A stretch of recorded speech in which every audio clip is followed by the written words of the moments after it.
Paisajes imaginarios.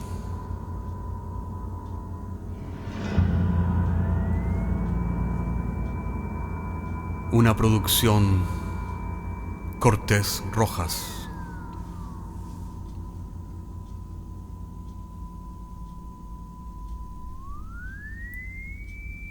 Temporada 9, episodio 9, Fairy Tail. Como es habitual, las historias que les traemos surgen de lo que se esconde detrás de la puerta. En la historia de hoy, sin embargo, exploramos lo que ocurre entre ambos lados.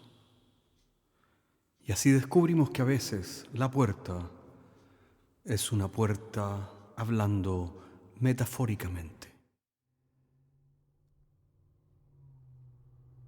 Habíamos estado buscando la silla que se encontraba en el bosque encantado desde hacía varias semanas.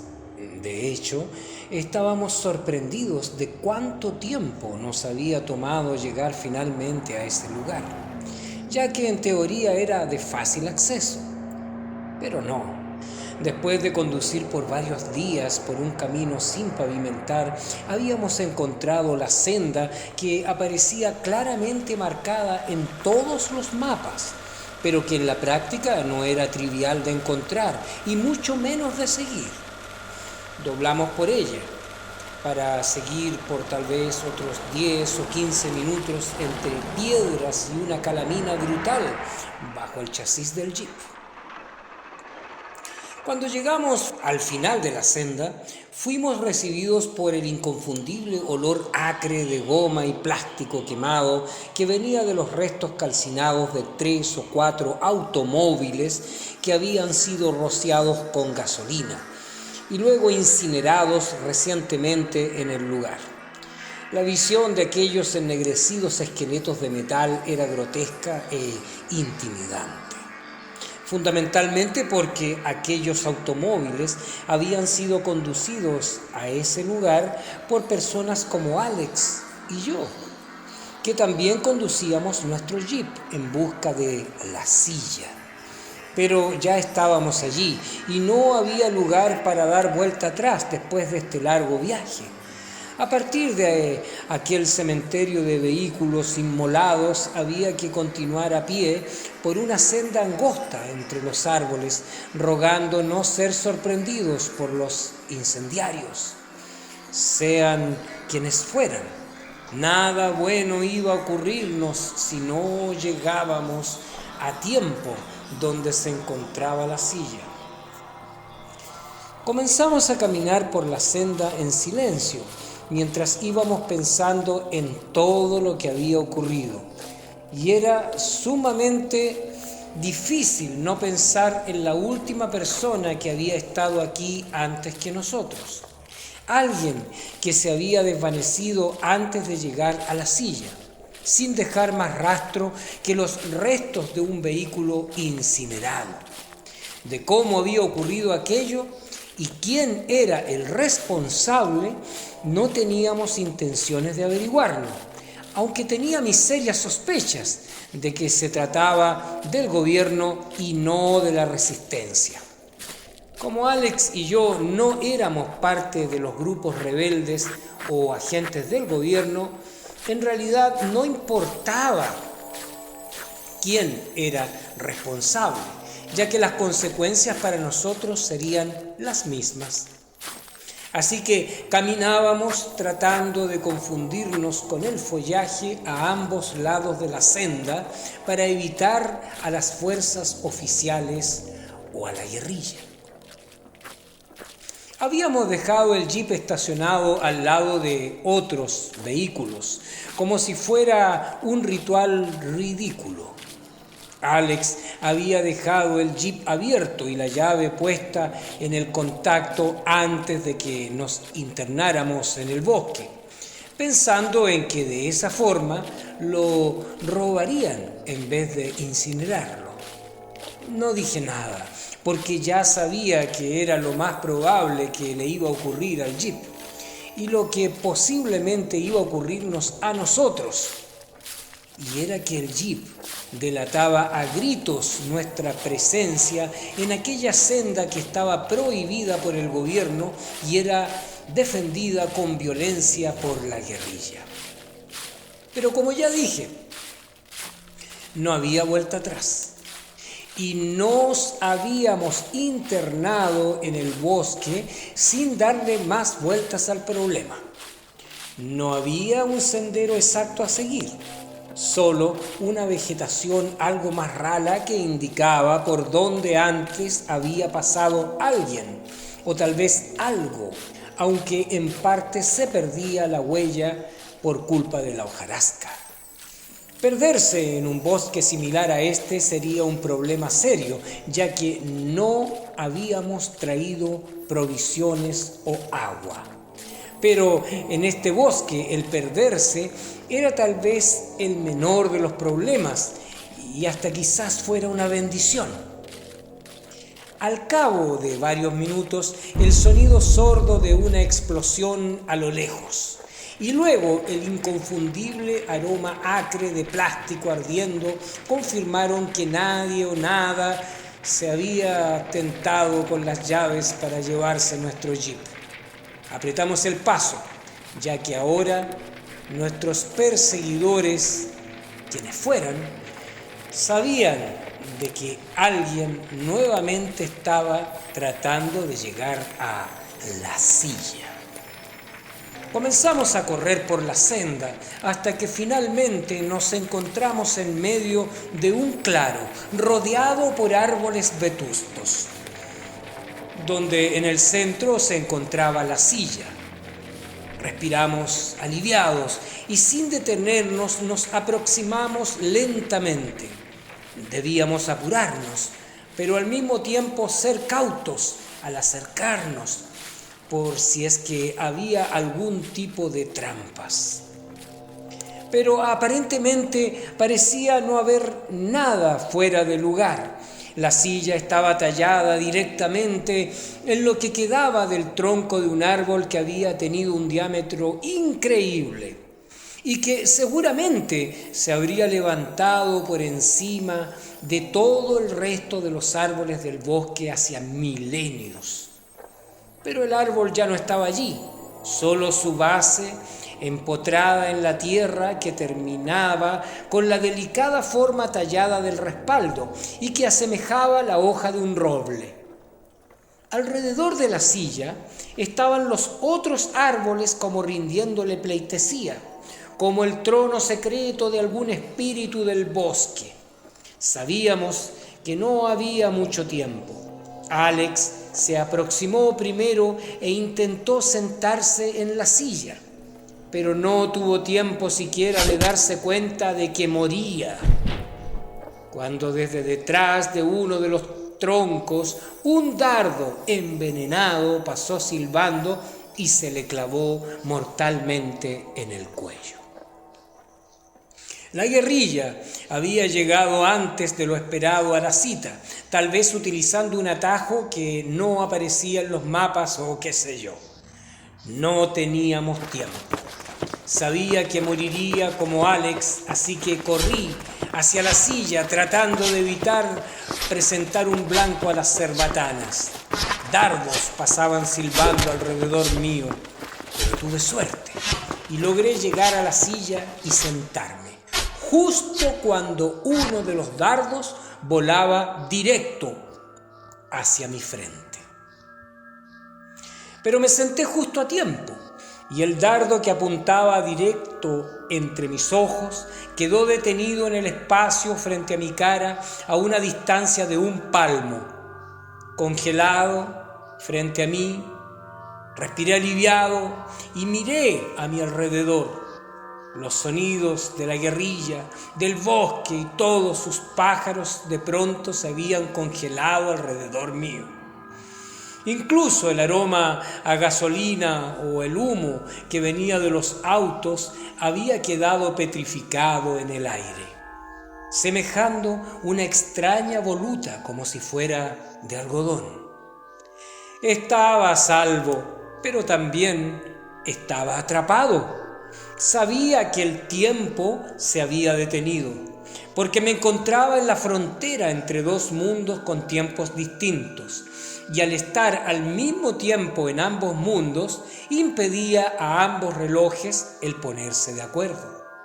Bastaba levantarse de la silla para volver a mi mundo, donde moriría instantáneamente, como Alex, cuando el dardo que estaba frente a mí me perforara la cara. Pero también podría quedarme sentado y existir fuera de ambos tiempos para siempre.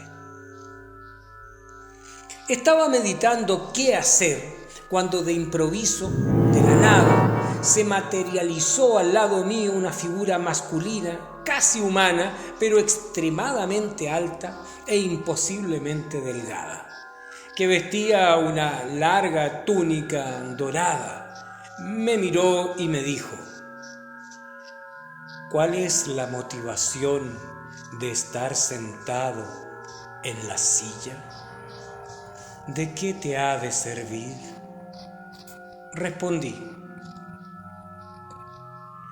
la guerra entre el gobierno y la guerrilla se ha vuelto cruenta y sin sentido, y las profecías señalan que ayuda para el bando vencedor vendrá por una sola vez del mundo que está al otro lado de la silla.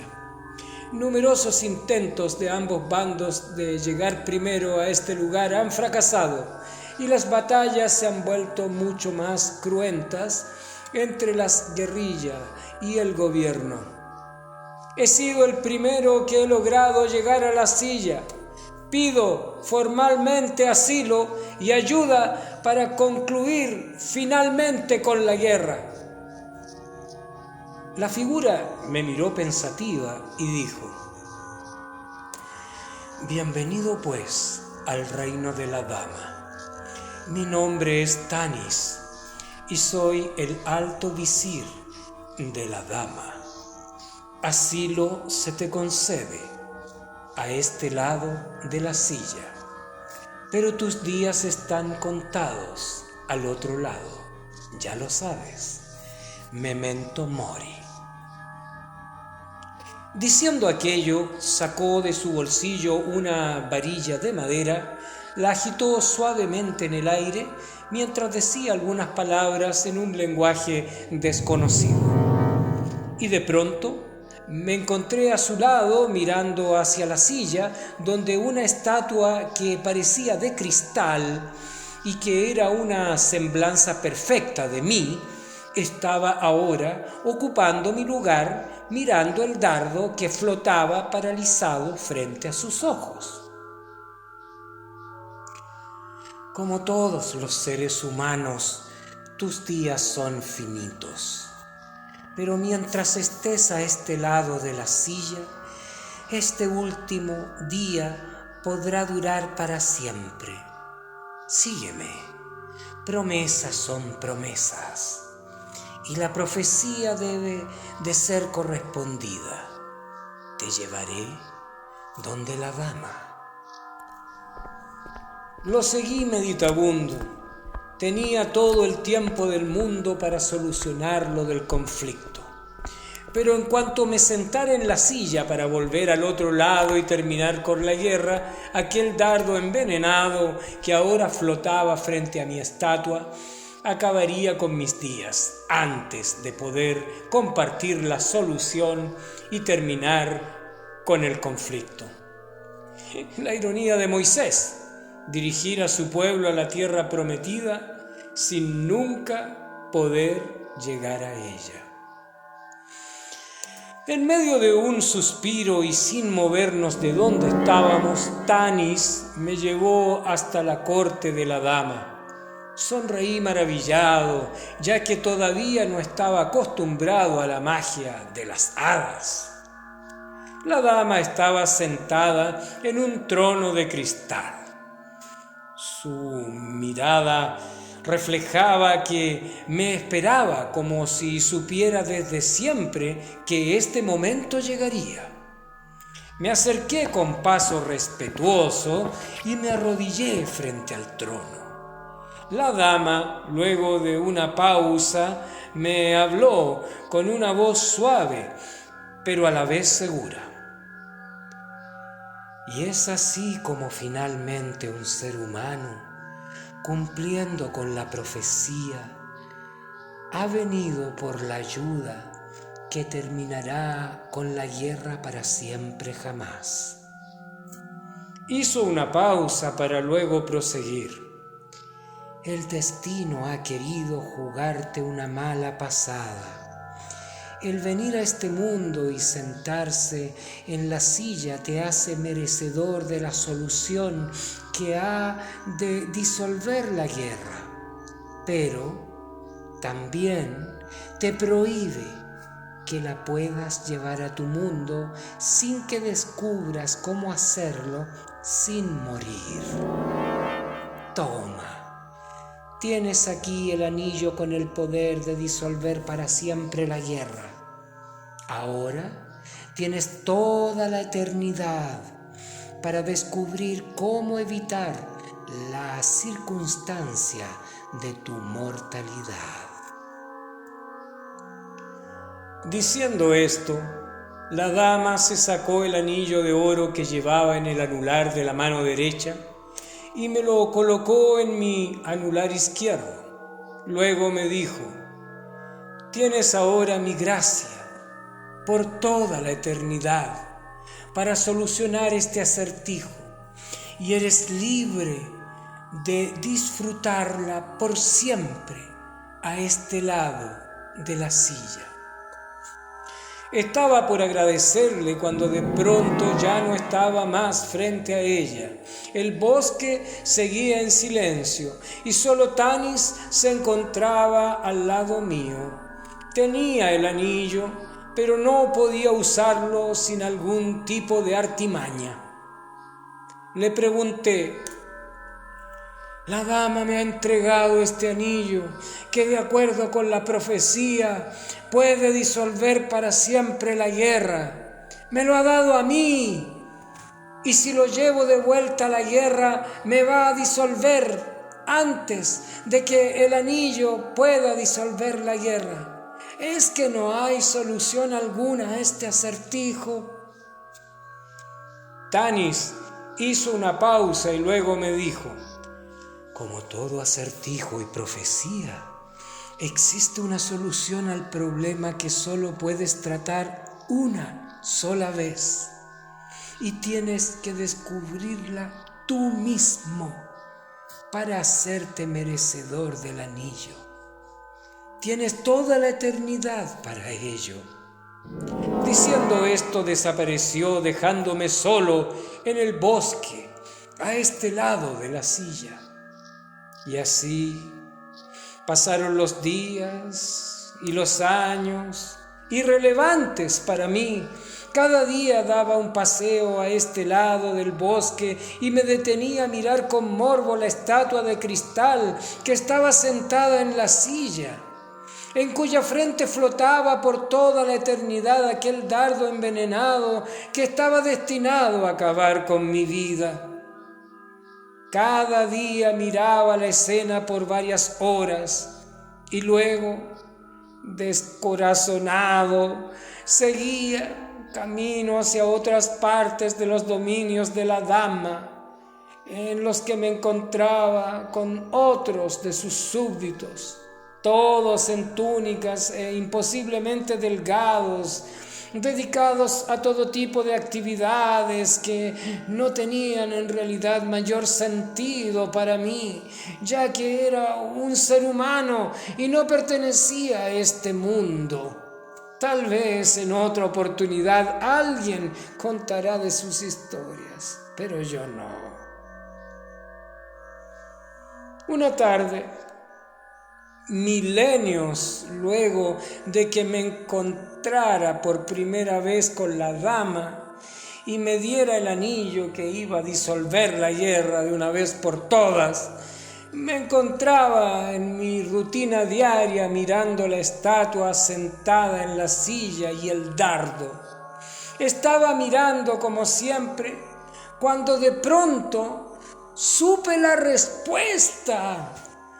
Cosas así pasan de improviso, aunque a veces se necesitan milenios para que ocurran. Y el día menos pensado te das cuenta de que la solución de todos tus problemas ha estado eternamente, siempre frente tuyo. Tal como el dardo estaba la solución para disolver la guerra. Me sentí increíblemente estúpido, atrapado por milenios. La solución siempre había estado frente a mí y yo no la había visto, porque cada vez me detenía a ver reflejada mi muerte.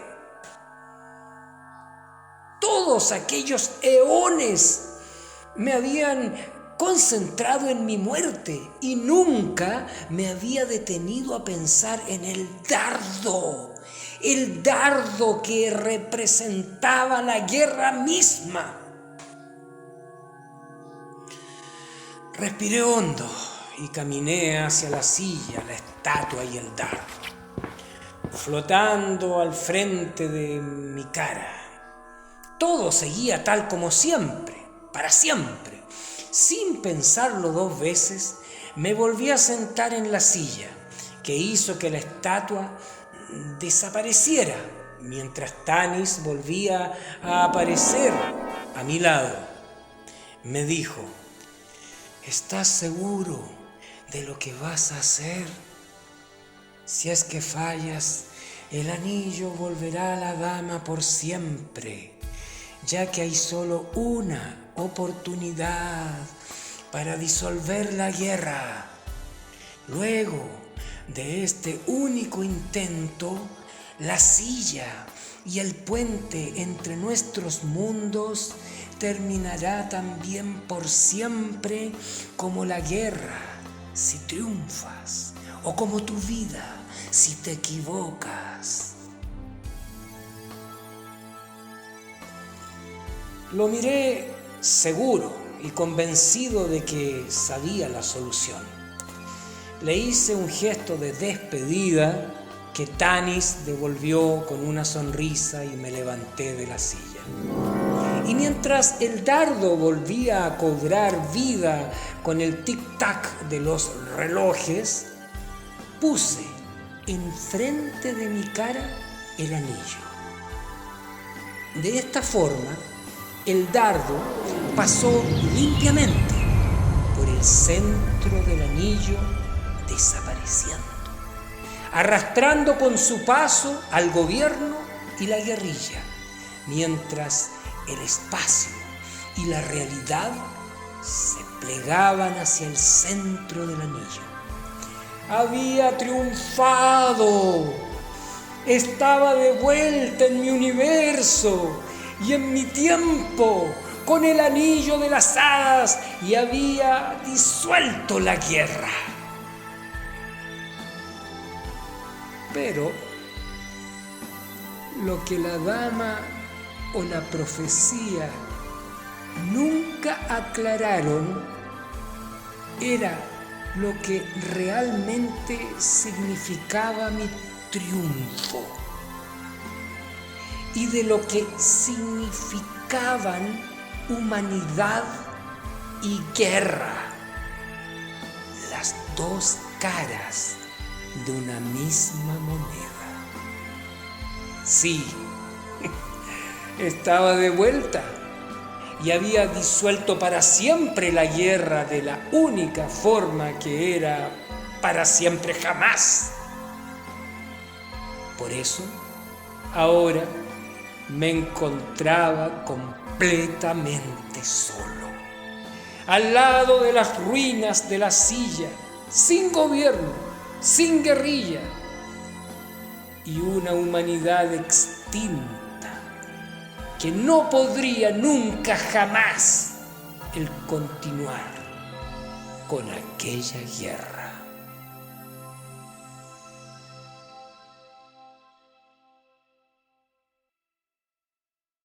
La historia de un anillo que tiene el poder de disolver la guerra, curvar realidades y todo lo que conlleva. Lo que yo me pregunto es si es que volveremos a encontrar este objeto poderoso en alguna otra curva de paisajes imaginarios. Hasta la próxima semana.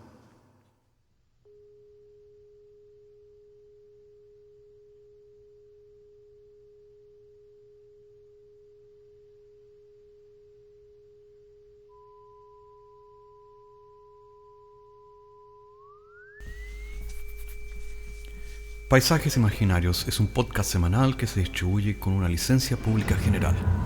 Puedes encontrarnos en iTunes, Spotify o donde quiera que escuches podcasts. Contáctanos a paisajes@caco.cl. Hasta la próxima semana.